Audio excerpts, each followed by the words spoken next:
Welcome students and welcome back to your physics class. We are doing unit number 3 and that is dynamics. The topics we are going to cover today are weight and linear momentum. So let's start our lecture. Our first topic is weight. सबसे पहले हम उसकी definition देखेंगे. What is definition? Weight is the force exerted on a body by gravity. Weight वो force है जो कि एक बॉडी पे ग्रेविटी की वजह से क्या होती है, एक्सर्ट होती है या उसके ऊपर अप्लाई होती है. अगर कोई भी बॉडी है कहीं भी पड़ी हुई है या कहीं से वो गिरती है तो जो ग्रेविटी की वजह से उस पर जो फोर्स अप्लाई हो रही है उसको हम वेट कहते हैं. Details from kinematics you know that when an object is dropped it accelerates towards the centre of earth. बिल्कुल जी. Newton second law states that a net force on object is responsible for its acceleration.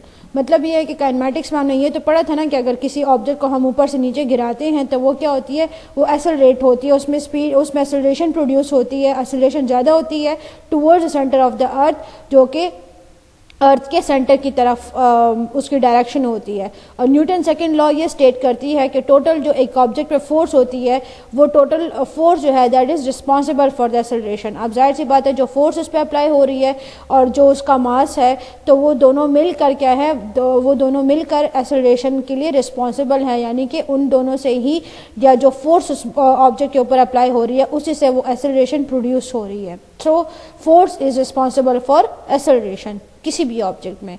If air resistance is negligible the net force on a falling object is the gravitational force commonly called its weight.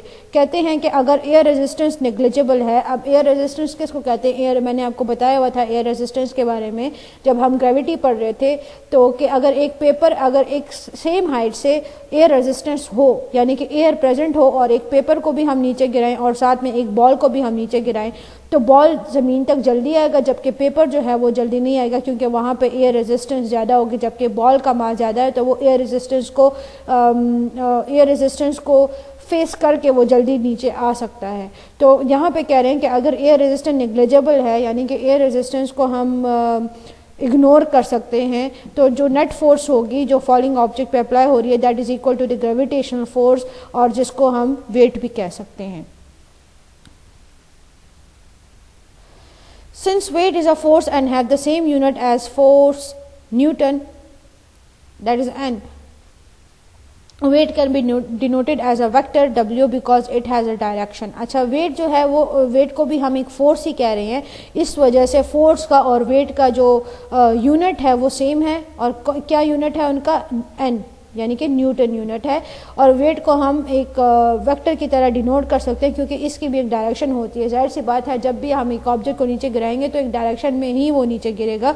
ये नहीं है कि without direction गिरे, उसकी direction हमेशा centre of the earth की तरफ होती है. अच्छा जी. Consider an object with mass M falling downward towards the earth. एक ऑब्जेक्ट को कंसिडर करें कि वो नीचे फॉल कर रहा है अर्थ की तरफ. It experiences only the downward force of gravity which has magnitude W. अच्छा जी, एक ऑब्जेक्ट है एक मास ख़ास मास का और वो डाउनवर्ड टुवर्ड्स अर्थ वो फॉल कर रहा है या हाँ वो नीचे गिर रहा है तो उस पे ऊपर जो है वो सिर्फ एक ही फोर्स ऑफ ग्रेविटी अप्लाई हो रही है जिसका मैग्नीट्यूड W है यानी कि वेट हम उसको कह सकते हैं. Newton second law states that the magnitude of the net external force on an object is F is equal to ma. और न्यूटन सेकंड लॉ से हमें पता है कि जो एक नेट फोर्स टोटल फोर्स होती है एक ऑब्जेक्ट पर जो अप्लाई हो रही है that is equal to the formula F is equal to ma यानी कि force is equal to mass into its acceleration. ठीक है, ये न्यूटन सेकंड लॉ के हिसाब से है. Since the object experiences only the downward force of gravity F is equal to W. और क्योंकि जो ऑब्जेक्ट है वो अगर हम उसको नीचे गिरा रहे हैं तो सिर्फ उस पर एक डाउनवर्ड फोर्स ही अप्लाई हो रही है जो कि ग्रेविटी वाली फोर्स है. एंड दैट और वो यहाँ पे हमारे पास वो डायरेक्टली रिलेटेड नहीं है यानी कि वो डायरेक्टली कोई फोर्स अप्लाई नहीं कर रही है. सो यहाँ पे F is equal to W यानी कि force is equal to weight. और ये हम इसलिए भी कह सकते हैं क्योंकि देखें जब कोई ऑब्जेक्ट ऊपर से गिरता है तो जाहिर सी बात है उस पर ग्रेविटेशनल फोर्स भी अप्लाई हो रही है तो उस पर मास भी अप्लाई हो रहा होता है. सो हम F को W के इक्वल कर सकते हैं. The acceleration of an object due to gravity is g और a is equals to g, और acceleration due to gravity जो हमारे पास ऑब्जेक्ट में जो acceleration प्रोड्यूस हो रही है ग्रेविटी की वजह से, तो वहाँ पे मैंने आपको ये पहले भी बताया हुआ है कि acceleration को हम g के इक्वल कर सकते हैं। कहाँ पे कर सकते हैं? अगर हम किसी ऐसे ऑब्जेक्ट की बात करें जो कि फॉल कर रहा है, जो कि ज़मीन की तरफ आ रहा है, तो वहाँ पे अगर हमें acceleration गिवन नहीं भी है तो वहाँ पे acceleration is equals to the gravity, the gravitational force, and a is equals to g. Substituting these into Newton second law gives, और अगर हम इन चीज़ों को न्यूटन सेकेंड लॉ में पुट करेंगे, सब्स्टिट्यूट करेंगे, तो हमारे पास क्या आएगा? W is equals to M G. अब W is equals to M G कैसे आया ये मैं आपको बता देती हूँ। फोर्स को हमने W के इक्वल कर दिया था ना, तो यहाँ पे फोर्स की जगह हम लिख लेंगे W is equals to M, and A की जगह क्या आ जाएगा? ग्रेविटेशनल फोर्स है तो G, so W is equals to M G. ठीक है, अच्छा जी। Since g is equals to 9.8 meter per second square on earth, the weight of a 1.0 kg object on earth is 9.8 Newton. क्योंकि gravitation हमारे पास 9.8 metre per second square है और एक object जिसका मास 1.0 kg है, तो उसका जो वेट होगा वो क्या होगा? 9.8 न्यूटन होगा। कैसे? क्योंकि mass is equals to 1 kg।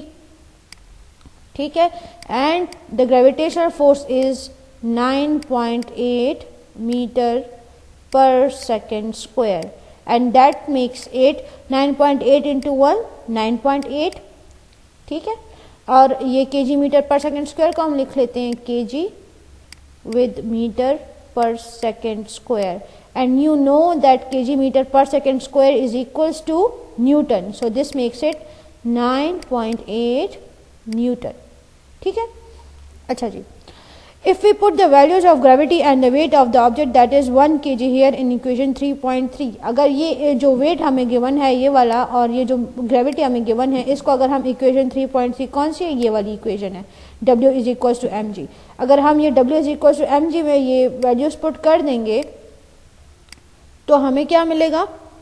ये देखिए, ये हमारे पास F is equal to M G, और ये देखिए मैंने आपको कहा था ना कि आपने इक्वल को बिल्कुल अलाइन करने एक दूसरे के नीचे, इस तरह से आपने अलाइन करना होगा इक्वल को। ठीक है, बिल्कुल एक दूसरे के नीचे आना चाहिए, चाहे वैल्यूज इधर उधर है नहीं है, जो भी है इक्वल एक दूसरे के नीचे अलाइन करना है। देखिए कितना नीट नजर आ रहा है। ठीक है, so F is equal to M G, and M हमारा 1.0 kg इंटू, और ग्रेविटेशन मास की जगह हमने उसका मास लिख लिया और ग्रेविटेशन की जगह हमने उसकी ग्रेविटेशनल फोर्स लिख ली, को मल्टीप्लाई हमने किया तो ये हो गया kg metre per second square, and kg metre per second square को कलेक्टिवली हम न्यूटन से रिप्रेजेंट करते हैं, so F is equal to 9.8 Newton.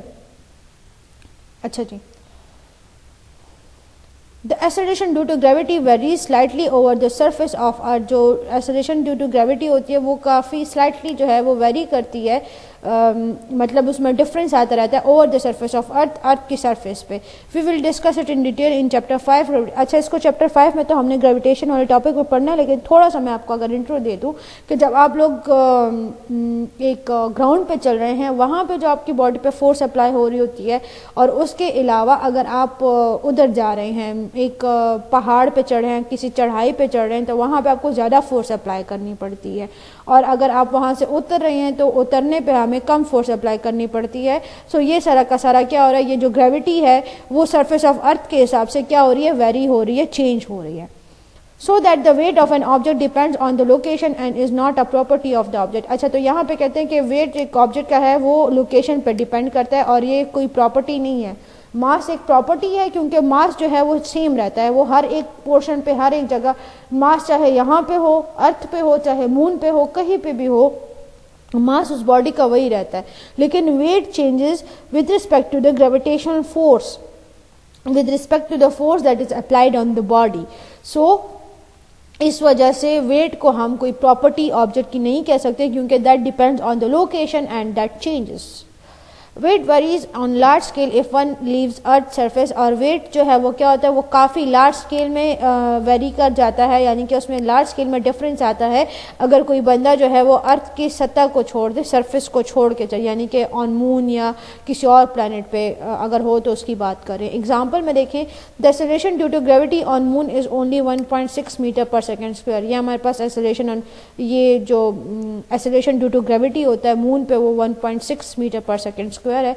If you put the gravity on moon and 1 kg mass of the object, अब अगर हम ये जो ग्रेविटी हमें मून की मिली हुई है, ये मून की ग्रेविटी और मास बॉडी का ऑब्जेक्ट का क्या है 1 kg है, उसको हम अगर फॉर्मूला में लगाएं वही 3.3 इक्वेशन में, तो हमें क्या मिलेगा W is equal to mg में अगर हम इसको लिखेंगे तो मास हमारे पास वही 1.0 kg है और ग्रेविटेशन में हमारे पास 1.6 मीटर पर सेकेंड स्क्वायर है। Collectively this and this will multiply and which will make it 1.67 और kg metre per second square आ जाएगा। kg metre per second square को कलेक्टिवली न्यूटन कहते हैं, so we will get it to 1.67 Newton. हम अगर इसको लिख लें इज इक्वल टू 1.67 न्यूटन, ठीक है। और अब अगर राउंड ऑफ करें तो ये 7 को अगर कट कर दें तो ये 6 हमारे पास क्या हो जाएगा 7 हो जाएगा, so that makes it 1.7 newton, ठीक। अच्छा जी आगे, so 1 kg mass has weight of 9.8 newton on earth and only about 1.7 newton on moon.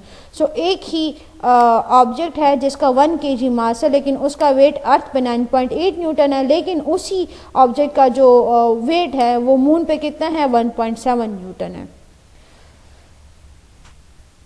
अच्छा, मास vs वेट। अब मास और वेट में डिफरेंस क्या है, क्योंकि ये बात हमने पहले की हुई थी कि जो यहाँ पे लोग हैं या जो नॉर्मल यूज़ में है, मास और वेट में कोई डिफरेंस नहीं है। In our daily life we use the term mass and weight is in almost the same meaning, और अपनी डेली लाइफ में हम दोनों टर्म्स को जो मास और वेट है उसको हम तकरीबन एक ही जैसे मीनिंग में लेते होते हैं। Example, when we ask a shopkeeper to give 5 kg of rice it is usually considered as the weight of rice. हाँ जी, हम जब एक शॉपकीपर से कहते हैं कि 5 किलो वो दे दो, चावल दे दो, तो हम उसको वेट ही कंसिडर कर रहे होते हैं उसका, जबकि एक्चुअल में हम उसका मास बता रहे होते हैं। From scientific point of view, weight and mass are two different quantities, और scientific point of view से weight और mass जो है वो different quantities हैं। The mass of an object will remain the same regardless of its location। object का जो mass है वो same रहेगा, उसकी लोकेशन पे डिपेंड नहीं करेगा, यानी कि कहीं पे भी वो हो, उसकी कोई भी लोकेशन हो, मास उसका सेम ही रहना है। The weight of an object can change when the object enters into a region with stronger और वीकर ग्रेविटी, और ऑब्जेक्ट का वेट जो है वो चेंज हो सकता है अगर एक ऑब्जेक्ट जो है एक ऐसी जगह, एक ऐसे रीजन पे इंटर करे जहाँ पे या तो फोर्स ऑफ ग्रेविटी ज़्यादा हो, स्ट्रॉन्गर हो, या फिर वीकर हो। Because weight depends on acceleration due to gravity, क्योंकि वेट क्या करता है वो एक्सेलरेशन ड्यू टू ग्रेविटी पे डिपेंड करता है। तो ग्रेविटी अगर इंक्रीज या डिक्रीज होगी तो उसके हिसाब से वेट भी क्या होगा, इंक्रीज या डिक्रीज होगा। अच्छा जी, अब हमारा नेक्स्ट टॉपिक है लीनियर मोमेंटम, टॉपिक 3.4। इसको पहले पढ़ते हैं और फिर मैं आपको समझाती हूँ कि इसमें क्या है। The linear momentum p of an object is a product of the object mass m and velocity v। linear momentum जिसको हम डिनोट करते हैं p से, वो क्या है, वो एक ऑब्जेक्ट का ऑब्जेक्ट जिसका मास m है और वेलोसिटी v है उसका प्रोडक्ट है, यानी कि दोनों को मल्टीप्लाई करके हमारे पास जो वैल्यू आती है उसको हम लीनियर मोमेंटम कह सकते हैं, ठीक है। Mass multiply by velocity is equals to v, sorry p, linear momentum. Mathematically p is equal to M V, और हम लीनियर मोमेंटम को शो कर सकते हैं कि that is equal to M V, और यहाँ पे एम वी क्या हो रहे हैं, मल्टीप्लाई हो रहे हैं, सॉरी ये हमारे पास यहाँ पे होता है m डॉट वी, ठीक है। अच्छा, linear momentum is a vector quantity that points in the same direction as the velocity, और लीनियर मोमेंटम क्या है, एक वेक्टर क्वांटिटी है जो कि उसी डायरेक्शन में पॉइंट करता है जिस डायरेक्शन में वेलोसिटी है। जाहिर सी बात है, अगर हम मोमेंटम की बात करें या यहाँ पे हम वेलोसिटी की बात करें और हम कह रहे हैं कि मोमेंटम जो है, लीनियर मोमेंटम जो है उसकी एक डायरेक्शन है, वो एक वेक्टर क्वांटिटी है, और यहाँ पे एक और हमारे एक साइड पे हमारे पास इक्वल के p लिखा हुआ है और दूसरी साइड पे हमारे पास एम वी लिखा हुआ है। तो जाहिर सी बात है, मास तो हमारे पास स्केलर क्वांटिटी है, मास तो स्केलर है, ठीक है। वेक्टर क्या है, वेक्टर हमारे पास वो है वेलोसिटी है।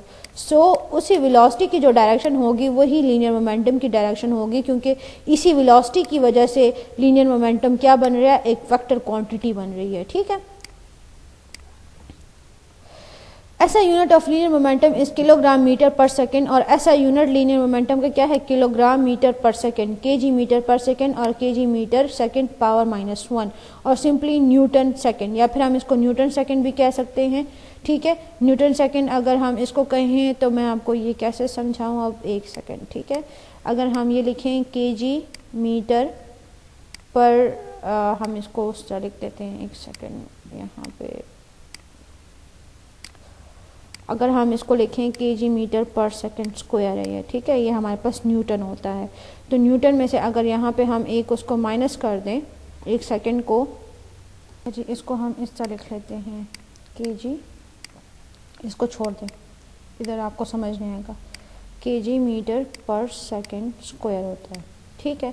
लेकिन हमें यहाँ पे सिर्फ एक वो चाहिए, एक वो चाहिए ना, स्क्वायर चाहिए। तो हम यहाँ पे क्या कर देते हैं, हम यहाँ पे एक और स्क्वायर को क्या कर देते हैं, ऐड कर देते हैं, ठीक है। सो ये हमारे पास क्या हो जाएगा, यहाँ पे ये +1 है, ठीक है, और ये हमारे पास s क्या है, ये 2 है। इसको हम अगर इक्वल अप कर दें केजी मीटर सेकंड पावर -2, ठीक है, और साथ सेकंड पावर +1 है, ठीक। तो अगर हम इन दोनों को सेकंड्स को सॉल्व करें तो ये हमारे पास क्या बनते हैं, अगर हम सेकंड -2 इंटू सेकेंड -1 है, सॉरी सेकंड +1 है, अगर हम इसको सॉल्व करते हैं यहाँ पे तो ये हमारे पास इज इक्वल्स टू होता है second -2 +1 and that makes it second power -2 +1 minus plus minus and 2 - 1 is 1, 2 के साथ माइनस साइन है, सो इसलिए हम यहाँ पे 1 के साथ माइनस साइन लगा देंगे क्योंकि वो ग्रेटर वैल्यू है। सो वही इन दोनों को सॉल्व करके हमारे पास क्या आ जाता है, इन दोनों को सॉल्व करके हमारे पास यही आता है KG metre second -1। So to make it easy हम इसको न्यूटन सेकंड लिख सकते हैं, क्योंकि हमारे पास यहाँ पे क्या है, क्योंकि Newton is equal to metre per second square, और अगर हम यहाँ पे उसके साथ एक सेकंड प्लस में लगा दें तो वो दोनों एक दूसरे को कैंसिल कर देते हैं, ठीक है। इसको मैं आपको एक सेकंड दोबारा भी बता देती हूँ ताकि आपको क्लियर हो जाए। ये देखें यहाँ पे हमारे पास है KG metre per second square, ठीक है, या फिर हम इसको लिख देते हैं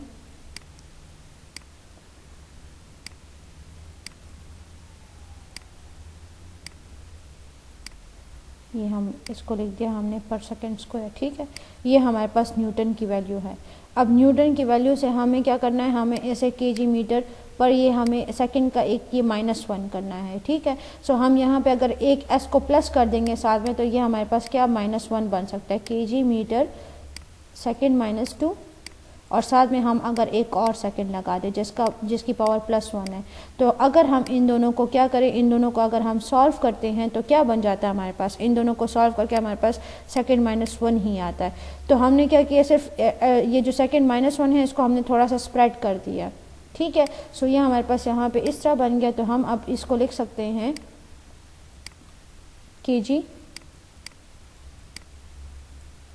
मीटर सेकंड -2 एंड सेकंड +1, ठीक है। तो अब हम क्या करते हैं, अब हम यहाँ पे इसको लिख लेते हैं इस तरह से,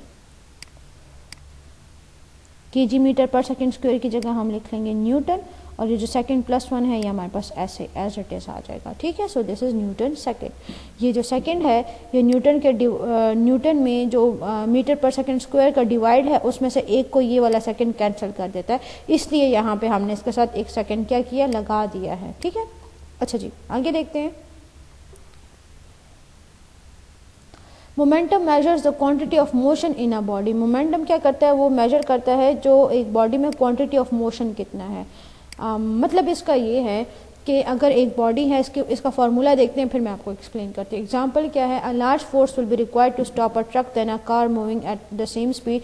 एक हमें ज़्यादा फोर्स चाहिए होगी जैसे हम क्या करें, एक ट्रक को स्टॉप करेंगे अगर then a car moving at the same speed. अगर दोनों एक सेम स्पीड पे जा रहे हैं, ट्रक भी सेम स्पीड पे जा रही है और कार, दोनों सेम स्पीड पे जा रहे हैं, फिर भी ट्रक को स्टॉप करने के लिए हमें ज़्यादा फोर्स जो है वो चाहिए होगी, जबकि कार के लिए उतनी नहीं चाहिए होगी, because truck has a large mass then car, क्योंकि ट्रक का मास क्या है, वो लार्ज है देन अ कार से ज़्यादा है।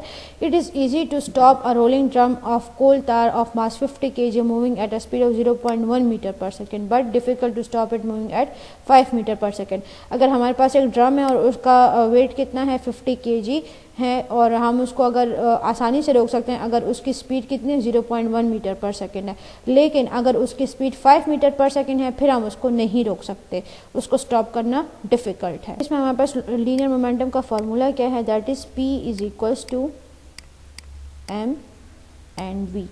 ठीक है, यानी कि जो अगर हम एक फोर्स एक बॉडी पे अप्लाई कर रहे हैं तो वो क्या कर रहा है, उस बॉडी का एक मास है और वो जो फोर्स हम अप्लाई करें उसकी वजह से उस बॉडी में कोई वेलोसिटी प्रोड्यूस हो रही है, यानी कि उसमें मूवमेंट प्रोड्यूस हो रही है।